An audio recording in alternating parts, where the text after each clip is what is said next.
Assalamualaikum warahmatullahi wabarakatuh. Innal hamdalillah nahmaduhu wa nasta'inuhu wa nastaghfiruh wa na'udzu billahi min shururi anfusina wa min sayyiati a'malina. May yahdihillahu fala mudilla lahu wa may yudlil fala hadiya lahu. Asyhadu an la ilaha illallah wahdahu la syarika lahu wa asyhadu anna Muhammadan abduhu wa rasuluh. Allahumma salli wa sallim wa barik ala abdika wa rasulika Muhammad wa ala alihi wa ashabihi wa man tabi'ahum bi ihsanin ila yaumiddin. Qala Allah ta'ala fi kitabihil karim, a'udzu billahi minasy syaithanir rajim. Bismillahirrahmanirrahim. Ya ayyuhalladzina amanu taqullaha haqqa tuqatih wa la tamutunna illa wa antum muslimun. Allahumma arhamna bil Qur'an. Bapak hadirin jamaah salat subuh Masjid Al-Hurriyah yang mudah-mudahan dirahmati Allah Subhanahu wa taala. Alhamdulillah, puji syukur kita panjatkan kehadirat Allah Subhanahu wa taala. Allah Subhanahu wa taala masih berkenan memberikan kita berbagai nikmatnya, di antaranya yaitu nikmat sehat dan kesempatan. Sehingga karenanya alhamdulillah kita pada subuh hari ini dapat menunaikan kewajiban kita, yaitu melaksanakan sholat subuh secara berjamaah. Mudah-mudahan ibadah kita ini mendapat ridha dari Allah Subhanahu wa taala. Amin ya rabbal alamin. Kemudian selanjutnya yang penting kami sampaikan bahwa kami mengucapkan ucapan terima kasih, jazakumullah khairul jaza, kepada takmir dan jamaah Masjid Al-Hurriyah yang telah berkenan menerima kami dalam rangka yang pertama, kami mengadakan safari kegiatan sholat subuh berjamaah dalam rangka kita merekatkan ukhuwah Islamiyah. Kita memperkokoh tali ukhuwah Islamiyah. Yang kedua, dalam rangka kita mencoba untuk memberikan motivasi spirit untuk meramaikan masjid-masjid Allah Subhanahu wa taala, untuk mendorong saudara-saudara kita untuk lebih bersemangat meramaikan masjid-masjid Allah Subhanahu wa taala. Kami yang hadir ini gabungan dari beberapa komunitas. Yang pertama, kami ini dari jemaah Masjid Husnul Khotimah yang ada di depan kampus TIE di Tolo Bali. Dan kami juga dari Jamaah Ansharus Syariah. Kemudian dari Majelis MPUII, Majelis Permusyawaratan Umat Islam Indonesia. Kemudian kami juga komunitas dari Forum Umat Islam Bima. Nah, kami bersama-sama dengan teman-teman ini berkeliling sudah alhamdulillah sudah 3 bulan ini. Yang tadinya sepekan sekali tiap hari Ahad, kemudian kami coba untuk tingkatkan menjadi sepekan 2 kali. Kami berkeliling di kota Bima ini, yaitu Jumat subuh dan Ahad subuh. Itu tadi tujuannya yang paling utama, bagaimana kita memperkokoh ukhuwah Islamiyah di antara sesama kaum muslimin. Yang kedua, bagaimana kita memberikan spirit semangat kepada umat ini untuk hadir sholat berjamaah di masjid, utamanya sholat subuh berjamaah di masjid. Jamaah rahimakumullah, beberapa waktu ke depan ini tadi Pak Imam menyinggung kultum. Barangkali mungkin lebih 7 menit, gak apa-apa Pak Imam ya? Bisa ya? Ya, mudah-mudahan insya Allah. ada hal-hal penting yang ingin kami sampaikan kepada saudara-saudara kita yang ada di Santi ini, insyaallah. Yang pertama, untuk memberikan spirit, perlu kami sampaikan fadilah, keutamaan daripada melaksanakan sholat subuh secara berjamaah. Banyak hadis menjelaskan tentang keutamaan sholat subuh secara berjamaah. Tentunya tidak semua bisa kami sampaikan mengingat waktu. Kami sampaikan beberapa buah hadis saja. Yang pertama di antaranya hadis sahih diriwayatkan oleh Abu Hurairah radhiyallahu anhu melalui jalur Imam Muslim. Hadis ini sahih, yaitu Rasulullah SAW bersabda, "Man shalla subhi fi jama'ati fa ka'annama shalla laila kullaha."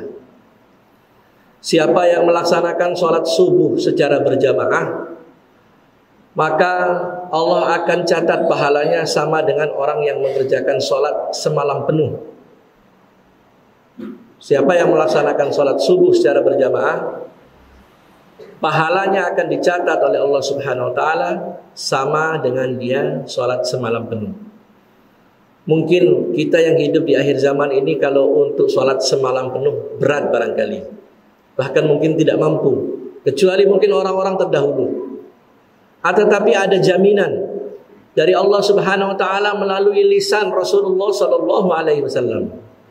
Siapa yang melaksanakan sholat subuh berjamaah di masjid, maka pahalanya akan dihitung sama halnya dia melaksanakan sholat semalam penuh.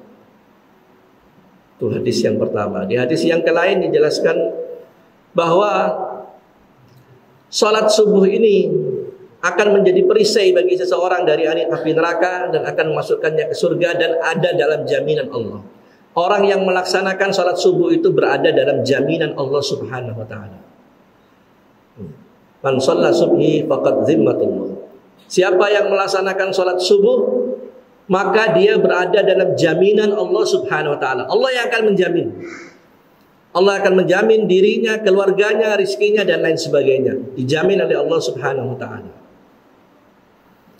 Kemudian di hadis yang lain dijelaskan bahwa sholat subuh ini disaksikan oleh malaikat-malaikat Allah Subhanahu wa Ta'ala. Ada malaikat yang bertugas mencatat amal hambanya di siang hari. Ada malaikat yang bertugas mencatat amal hambanya di malam hari. Bertemulah malaikat yang bertugas siang dan bertugas malam ini di waktu subuh. Yajtami'u malaikatun nahar wa malaikatul lail fi salatil fajr. Bertemu dua malaikat, malaikat yang bertugas siang dan malaikat yang bertugas malam, bertemunya di waktu sholat subuh. Kemudian di hadis dijelaskan di hadis yang panjang bahwa Allah Subhanahu wa Ta'ala bertanya kepada para malaikatnya. Allah bertanya di sini bukan berarti Allah tidak tahu, Allah Maha tahu. Allah hendak mendengar dari malaikatnya. Dalam keadaan bagaimana engkau meninggalkan hambaku, dan dalam keadaan bagaimana engkau jumpai hambaku. Maka kedua malaikat yang mencatat amal hambanya di waktu siang dan di waktu malam itu bersaksi, kami saksikan bahwa kami jumpai hambamu sedang melaksanakan sholat subuh secara berjamaah di masjid. Kemudian malaikat mendoakan untuk orang yang sholat subuh berjamaah di masjid, dan bacaan amin daripada jamaah sholat subuh di masjid diaminkan oleh malaikat-malaikat Allah Subhanahu wa Ta'ala. Di hadis yang lain dijelaskan ada jaminan dari Allah SWT melalui Rasulullah SAW. Orang yang melaksanakan sholat subuh ini nanti akan mendapat cahaya yang sempurna di hari kiamat. Basyiril masa'ina fi zulama ilal masjidi binurit tamah yaumil qiyamah. Basyir, berikan kabar gembira kepada siapapun yang hadir melaksanakan sholat subuh berjamaah di masjid, bahwa dia nanti akan mendapat cahaya yang sempurna di hari kiamat. Hadirin, di hari manusia dikumpulkan pada mahsyar dalam waktu yang panjang, tidak sebentar, 50.000 tahun. Ini hadis sahih dan bukan satu hadis, ada beberapa hadis yang menjelaskan 50.000 tahun. Maka kehidupan dunia ini Allah mengatakan gak ada apa-apanya, mataun khalid, ya, kesenangan yang sedikit, kehidupan yang sangat sebentar. 50.000 tahun manusia dikumpulkan di padang mahsyar untuk diadili dalam keadaan hufatan, ghuratan, hurlan. Dalam keadaan manusia tidak beralas kaki, dalam keadaan manusia telanjang bulat, dalam keadaan manusia belum dihitan. Bayangkan. Dan manusia diliputi kegelapan. Maka orang yang melaksanakan sholat subuh, Allah akan berikan cahaya yang sempurna di hari kiamat. Masya Allah. Kemudian di hadis yang lain dijelaskan bahwa orang yang melaksanakan sholat subuh ini, dia terbebas dari sifat sholatnya orang-orang munafik. Terbebas dari sifat sholatnya orang-orang munafik. Mohon maaf, ini bukan berarti orang yang hari ini tidak hadir ke masjid boleh kita katakan munafik. Jangan sampai seperti itu kita memahami ya. Tidak boleh kita menuduh saudara kita seperti itu. Tetapi di hadis memang dijelaskan orang yang melaksanakan sholat subuh berjamaah, dia terbebas dari ciri sholatnya orang munafik. Mengapa demikian?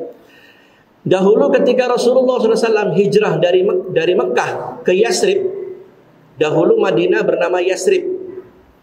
Hijrah Rasulullah dari Mekah ke Yasrib atau ke Madinah, itu di sana ada orang-orang Yahudi, ada orang-orang Nasrani, dan ada asli orang Arab. Orang Arab ya, penyembah berhala. Orang Yahudi punya kitab, orang Nasrani punya kitab. Ya, dan asli orang penduduk Yasrib. Orang Arab penduduk Yasrib. Ada dua suku besar di Yasrib ketika itu di Madinah. Suku Aus dan suku Khazraj. Tokoh yang paling disegani saat itu yaitu Abdullah bin Ubay bin Salul. Ini tokoh yang sangat disegani yang ada di Yasrib. Tetapi ketika Rasulullah SAW hijrah dari Mekah ke Yasrib, pengaruh ketokohan dan kebesaran Abdullah bin Ubay ini tenggelam. Dia tidak lagi ditokohkan. Dia tidak lagi menjadi orang yang terpandang. Karena saat itu Rasulullah bersama para sahabatnya berhasil mendakwakan Islam sehingga Islam menjadi mayoritas di Yasrib, di Madinah. Maka Abdullah bin Ubay bin Salul ini dongkol. Ya, dia iri hati. Dia dendam kepada kaum muslimin karena dia tidak lagi menjadi tokoh yang ada di Yasrib. Maka Abdullah bin Ubay ini berusaha menghancurkan Islam. Tidak ada jalan lain kecuali dia harus pura-pura masuk Islam. Pura-pura masuk Islam dalam rangka menghancurkan Islam. Pura-pura saja masuk Islam. Dan dia tidak sendiri. Dia dengan teman-temannya tentunya. Nah, tidak ada orang yang tahu, kaum muslimin Madinah tidak ada yang tahu. Yang tahu hanya Rasulullah dengan seorang sahabat. Sahabat lain tidak tahu. Hanya Nabi dan seorang sahabat yang bernama Huzaifah ibnul Yaman. Itu yang tahu siapa-siapa orang-orang munafik yang ada di Madinah. Bayangkan ada Abu Bakar, Umar, Utsman, Ali, semua tidak tahu. Huzaifah tahu. Maka Huzaifah ini diberi gelar oleh sahabat yang lain Ashabu Sirru Rasulullah Sallallahu Alaihi Wasallam. Sahabat pemegang rahasia Rasulullah Sallallahu Alaihi Wasallam, Huzaifah ibn Yaman. Sehingga pada satu hari Umar bin Khattab, sahabat besar, yang kata Rasulullah, kalau Umar lewat di satu tempat berpapasan dengan setan, maka setan itu memilih untuk membelok. Ya, dia tidak berani lewat di tempat yang dilewati oleh Umar. Bahkan pada satu hari Rasulullah berjalan bersama Umar, mendadak Rasulullah tertawa. Maka Umar berkata, kenapa engkau tertawa wahai Rasulullah? Ya Umar, barusan di depan itu ada setan. Tetapi karena dia melihat aku berjalan bersamamu, dia lari setan itu. Setan saja lari dari Umar. Ya. Satu hari Umar bin Khattab ini merasa imannya agak kendor, agak menurun. Maka dia takut jangan sampai dia ini terkena ciri-ciri munafik, iman lemah iman. Maka dia mendatangi Huzaifah. Dia datang kepada Huzaifah dan dia bertanya, wahai Huzaifah, demi Allah saya ingin bertanya dan kau harus jawab dengan jujur. Adakah Rasulullah menyebut namaku sebagai orang-orang munafik? Maka kata Huzaifah, tidak ada. Kata Umar, alhamdulillah.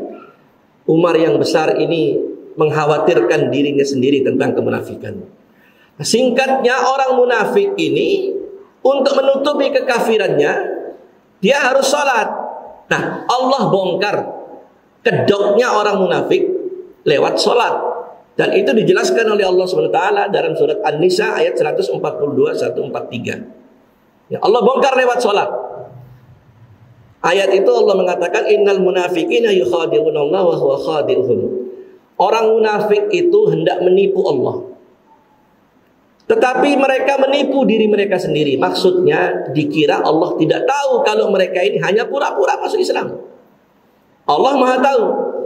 Kemudian Allah mengatakan cirinya mereka dalam sholat, wa idza qamu ila sholati qamu kusala. Kalau dia sholat, ciri pertamanya malas. Jadi mohon maaf, orang munafik sholat juga, tetapi ciri pertama kalau dia sholat, malas. Ya. Yang kedua, yura'unan nas, ingin dilihat orang. Dahulu tidak ada lampu seperti sekarang ini, Pak. Masjid Nabi dulu tidak ada keramik. Dahulu orang kalau sudah malam, sholat-sholat yang di waktu gelap, orang datang ke masjid pakai obor kecil.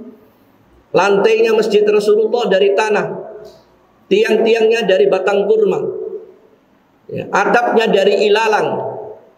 Tetapi manusia-manusia yang mengisi masjid adalah manusia yang akan menguasai 2/3 dunia.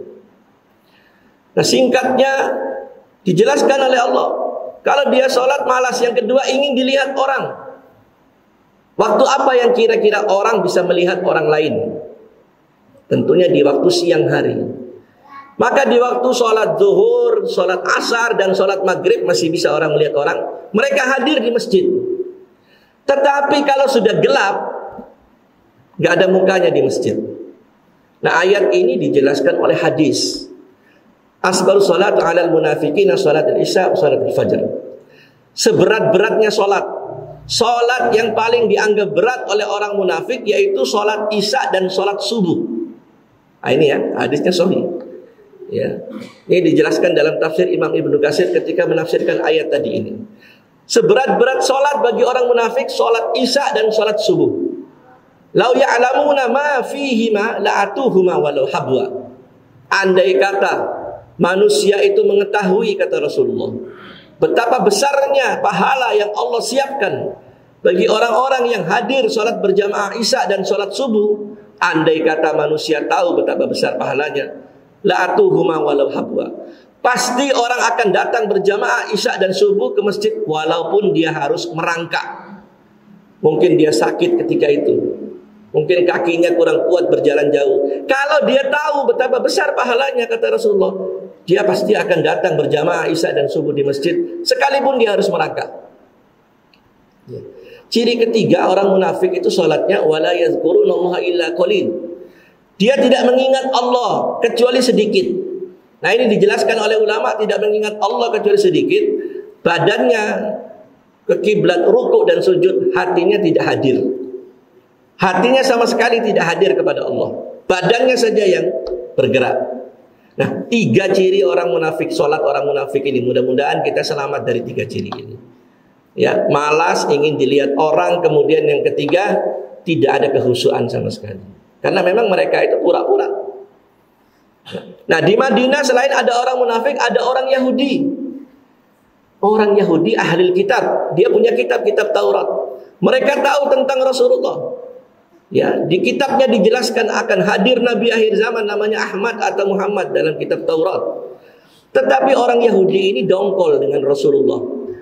Karena Nabi yang dijanjikan Allah itu hadir bukan dari Bani Israel, bukan dari garis keturunannya Bani Israel. Israel itu gelarnya Nabi Yakub alaihissalam. Ya.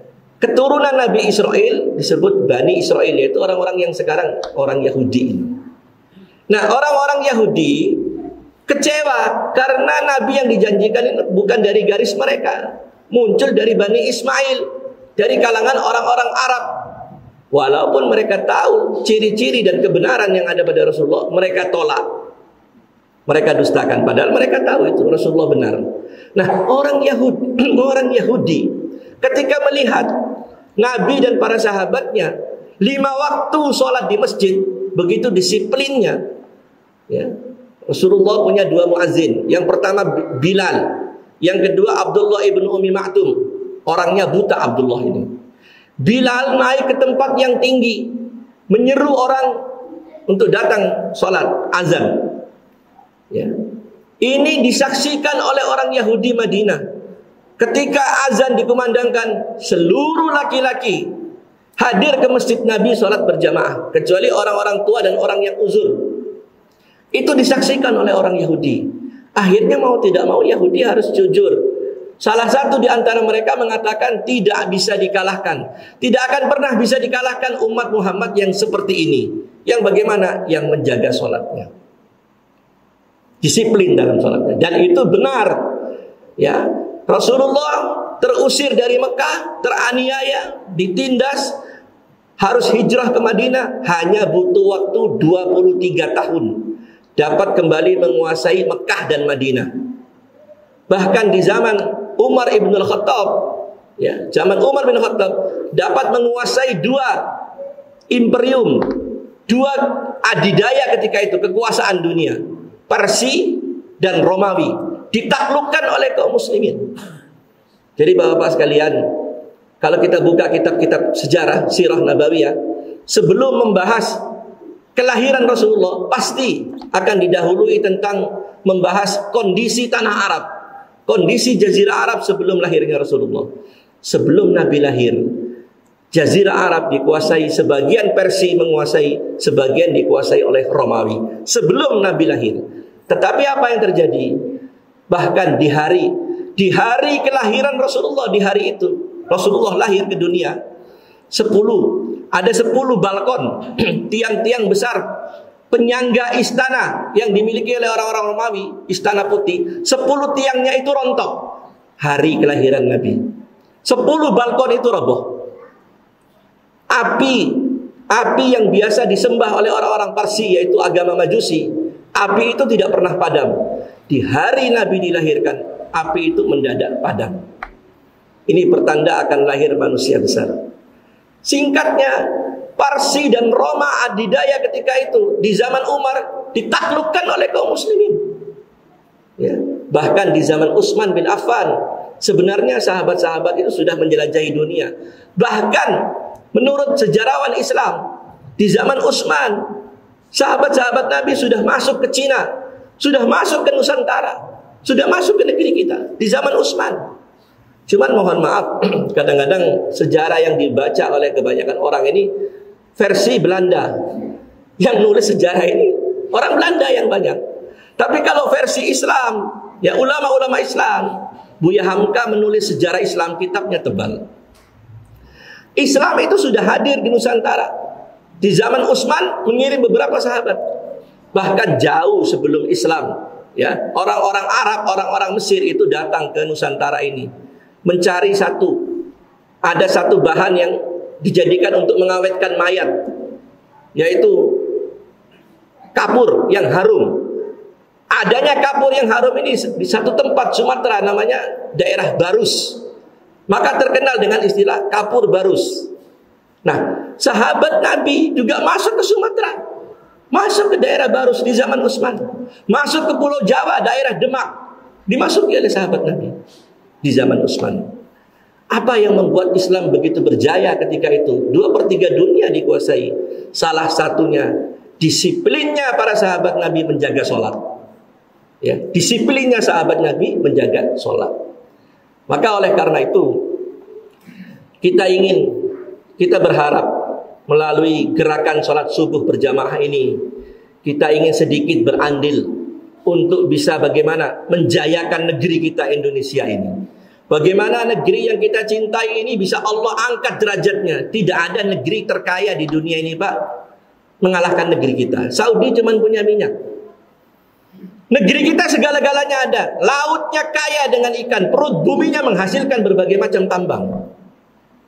Ya, luar biasa. Tidak ada negeri yang paling banyak penjajahnya mengalahkan negeri kita. 5 negara yang menjajah. Karena apa? Karena kayanya negeri kita. Maka oleh karena itu melalui gerakan sholat subuh ini, kita berharap Allah Subhanahu wa Ta'ala akan mengangkat derajat martabat, ya, bangsa kita. Akan dijayakan oleh Allah negeri kita. Ya. Kemudian umat Islam akan dimuliakan oleh Allah SWT. Mungkinkah? Sangat mungkin. Sangat mungkin. Karena apa? Faktanya berkata seperti itu. Nabi dan sahabatnya berjaya karena menjaga sholatnya. Dan di zaman kita ini, Pak, ada satu negeri. Ada satu negeri yang begitu yakin pemimpinnya bahwa dengan menepati sholat Allah akan angkat derajat negeri itu. Ada satu negeri, yaitu Turki.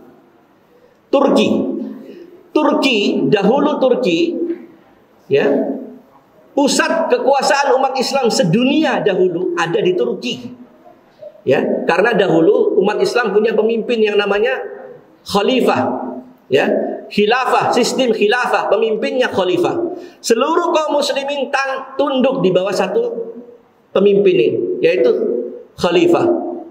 Ya, yang terakhir 12 abad lamanya umat Islam hidup dalam sistem khilafah. Terakhir kekuasaan Islam itu ada di Turki, di satu tempat yang namanya apa?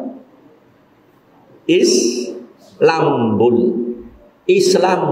negeri Islam. Di bawah Sultan Abdul Hamid II, pemimpin umat Islam terakhir. Bahkan Indonesia ini, kerajaan-kerajaan Islam itu di bawah kekuasaan Turki. Bahkan kerajaan Bima.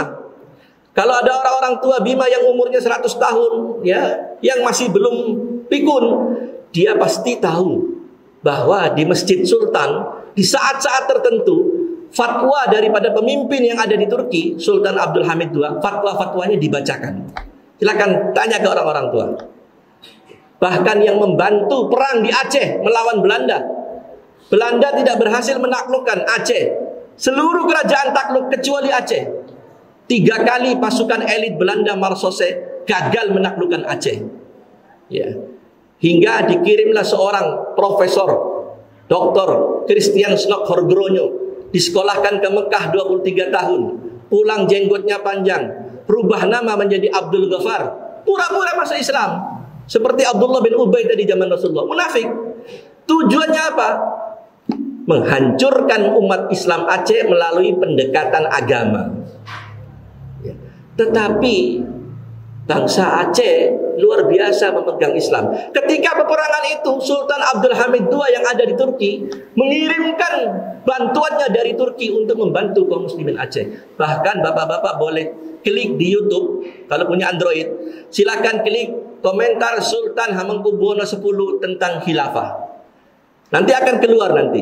Apa kata Sultan Hamengkubuwono yang ke-10? Wilayah Kesultanan Yogyakarta ini juga merupakan wilayah kekuasaan Turki Utsmani. Fakta-fakta dan data-data sejarah masih tersimpan di Kesultanan Jogja. Jadi dahulu kerajaan-kerajaan Islam ini bagian daripada Turki Utsmani. Pemimpinnya Sultan Abdul Hamid II. Nah, orang Yahudi nggak suka, Pak. Orang Yahudi nggak suka kalau umat Islam ini kuat. Karena punya pemimpin Sultan Abdul Hamid II ditaati seluruh dunia. Nggak suka orang Yahudi. Maka tidak ada jalan lain. Khilafah Islam ditumbangkan, harus dijatuhkan. Bagaimana caranya? Dikaderlah seorang pemuda yang berdarah Yahudi. Dia Turki, tapi darahnya darah Yahudi karena ibunya orang Yahudi. Siapa dia? Mustafa Kemal. Mustafa Kemal dipersiapkan oleh orang-orang Yahudi, dididik di Inggris dan di Perancis, dicuci otaknya dengan paham-paham sekuler, dengan paham-paham Eropa. Setelah Mustafa Kemal dianggap mampu, dia diterjunkan kembali ke Turki, diorbitkan, dia naik karirnya sampai dia berhasil, ya, menduduki jabatan tinggi di Turki ketika itu. Apa yang terjadi? Setelah Mustafa Kemal kuat, Sultan Abdul Hamid II ditangkap. Ini Bapak perlu tahu, Pak. Ditangkap pemimpin umat Islam itu, dibuang bersama keluarganya di pengasingan sampai mati di pengasingan. Singkat cerita, 3 Maret 1924, sistem khilafah yang sudah berjalan 1200 tahun lebih lamanya. Sejak 4 sahabat ini, 12 abad lamanya. Sistem khilafah 3 Maret 1924 roboh. Runtuh, sistem khilafah dihapuskan oleh Mustafa Kemal. Ya, maka apa yang terjadi setelah sistem khilafah rusak? Azan diganti bahasa Turki. Azan diganti bahasa Turki. Bahasa Arab nggak boleh ya diajarkan. Sekolah-sekolah Islam, madrasah Islam tutup. Perempuan pakai busana muslimah harus ganti dengan rok.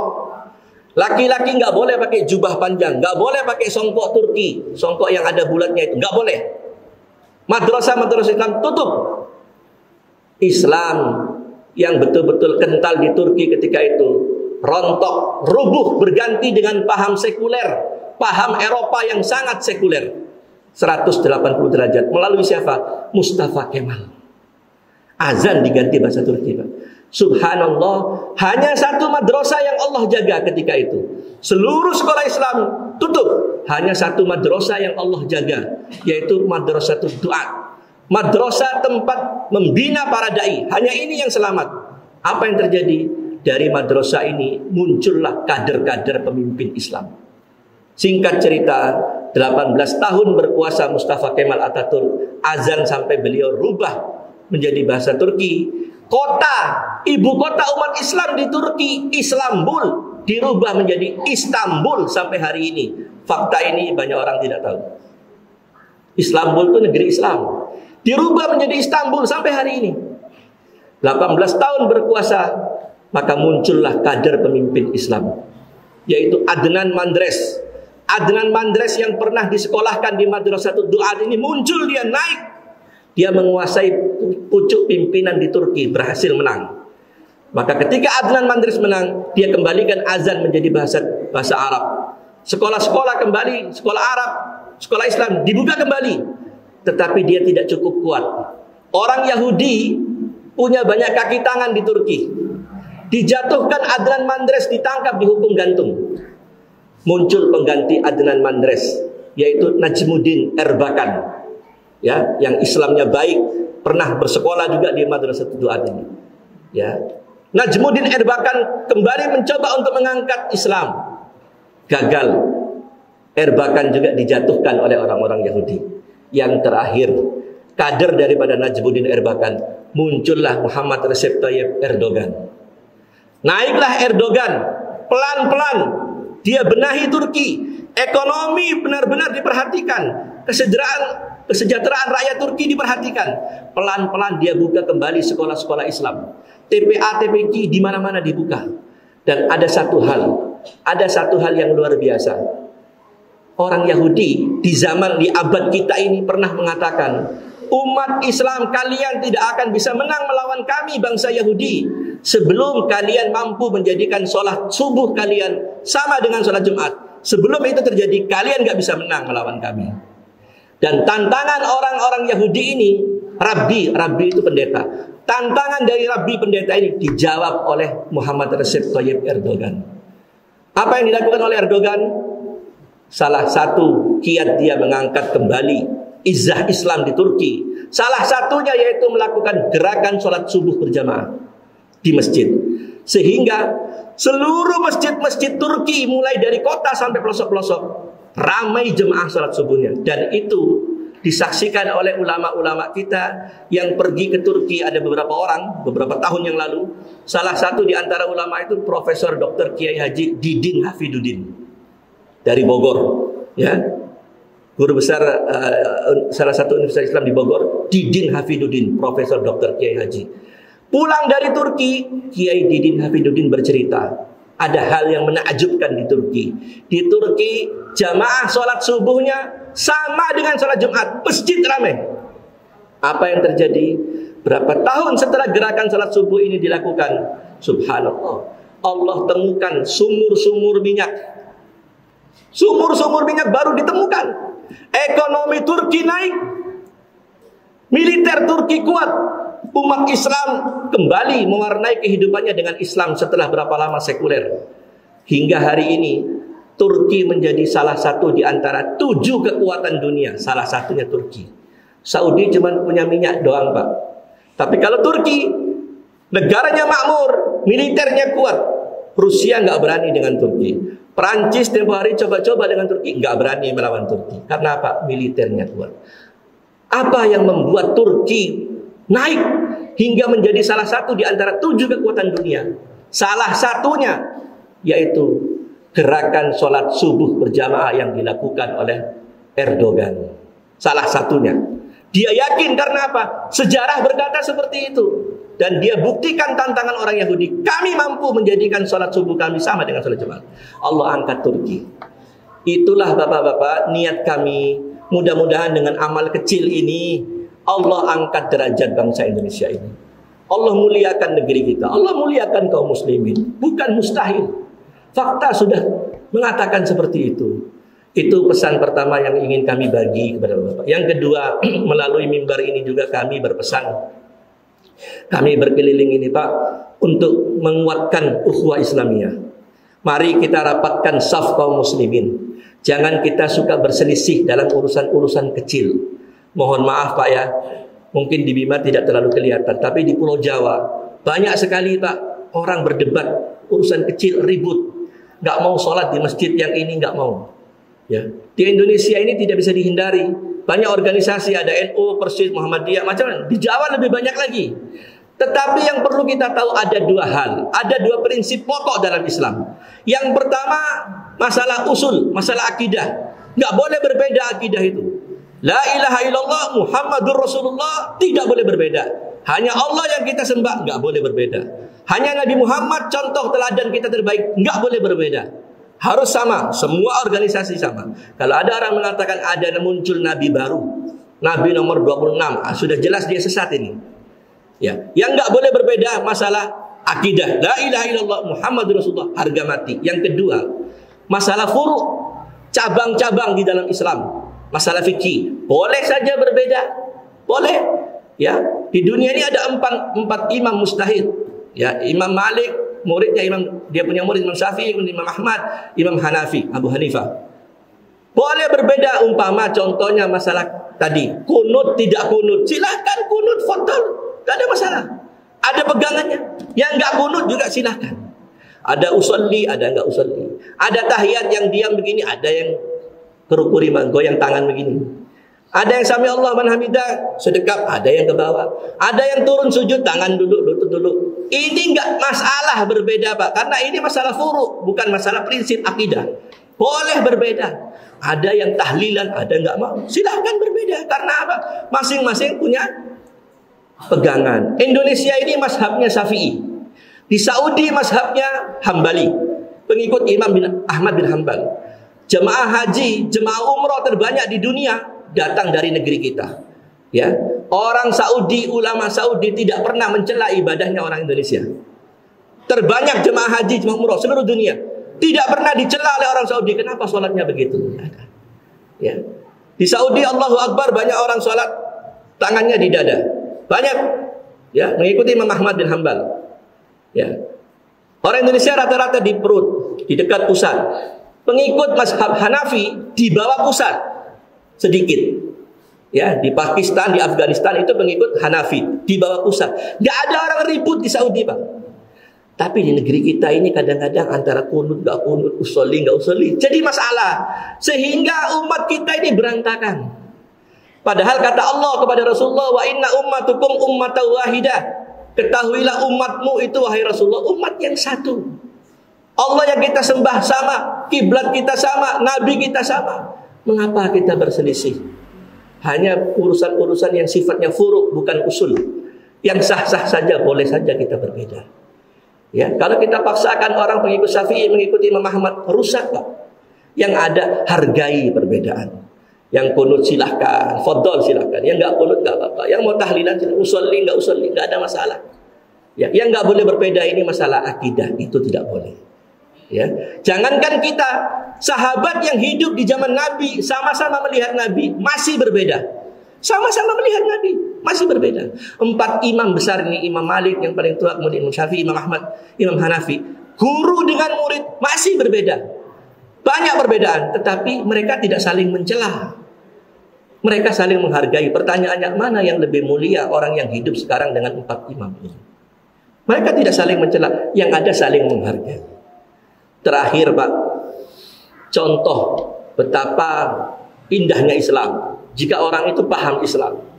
Contohnya, imam besar, salah satu imam besar di Masjidil Haram, Ya, di Masjidil Haram itu banyak imam, ada 10 mungkin imamnya. Salah satu imam yang paling senior yaitu Syekh Abdurrahman As-Sudais. Syekh Abdurrahman As-Sudais sejak dia kecil sampai akil balik, sampai menjadi imam besar di Masjidil Haram, kalau dia sholat setelah takbiratul ihram, setelah dia baca doa iftitah, dia tidak pernah mengeraskan bacaan bismillah. Dari kecil akil balik sampai jadi imam besar, tidak pernah mengeraskan bacaan bismillah. Dan Syekh Sudais ini dekat dengan pihak kerajaan. Ya. Tetapi apa yang terjadi? Ketika Syekh Abdurrahman As-Sudais, ya, bukan tidak dibaca bismillah, dibaca pelan.